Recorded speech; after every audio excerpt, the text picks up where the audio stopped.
ഇതിന്റെ ഒരു സിനിമയെ എതിർക്കുന്നതിലൂടെ ആ സിനിമയിൽ കാണിച്ചിരിക്കുന്ന, അതായത് ഡിസ്ക്ലൈമർ ഇട്ടതിന് ശേഷം കാണിച്ചിരിക്കുന്ന ചില സംഭവങ്ങൾ, ചില സീനുകൾ, ചില ആളുകളുടെ പേരുകൾ പറഞ്ഞുകൊണ്ട് സമൂഹ മാധ്യമത്തിലൂടെയും ഇപ്പോൾ താങ്കളെ പോലെ വാർത്താ മാധ്യമങ്ങളിലൂടെയും വിദ്വേഷം പരത്തുന്ന അത്രയുണ്ടോ എമ്പുരാൻ?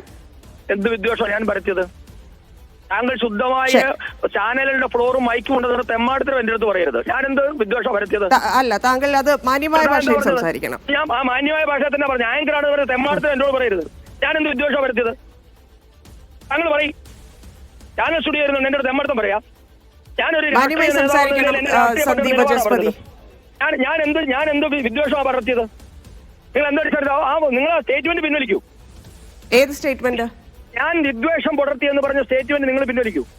വിദ്വേഷം പരത്തുന്നുണ്ട്. എന്തുകൊണ്ട് വിദ്വേഷം പരത്തുന്നില്ലെന്ന് നിങ്ങൾ പറയുന്നു? വിദ്വേഷമാണ് പരത്തുന്നത്. ഒരു സിനിമയുടെ പേരിൽ ഞാൻ ഈ സംസാരിച്ച 3-4 മിനിറ്റിനുള്ളിൽ ഈ സമുദായത്തിൽ, ഈ രാജ്യത്ത്, ഈ സംസ്ഥാനത്ത് എന്ത് വിദ്വേഷം പരത്തിയ താങ്കൾ പറയും. താങ്കൾ പരിശോധിക്കൂ. താങ്കൾ പറഞ്ഞതിൽ വിദ്വേഷം എന്താണ്? എന്താ പറയുന്നത്? എനിക്ക് ഞാൻ പിൻവലിക്കാൻ തയ്യാറല്ല സന്ദീപ് വാചസ്പതി. അത്രയധികം വിദ്വേഷം ഈ മതത്തിന്റെ പേരിലൂടെ, സിനിമയിലൂടെ ആവിഷ്കാര സ്വാതന്ത്ര്യത്തിന്റെ പേരും പറഞ്ഞുകൊണ്ട് പഴത്തിയ ആളുകൾ ഇപ്പോൾ എമ്പുരാനെതിരെ വരുമ്പോൾ സ്വാഭാവികമായിട്ടും ചോദിക്കും. ആ ചോദ്യം താങ്കൾക്ക് നേരിടാൻ സാധിക്കുന്നില്ലെങ്കിൽ മാധ്യമ പ്രവർത്തക എന്ന നിലയിലാണ് ഞാൻ സംസാരിക്കുന്നത്.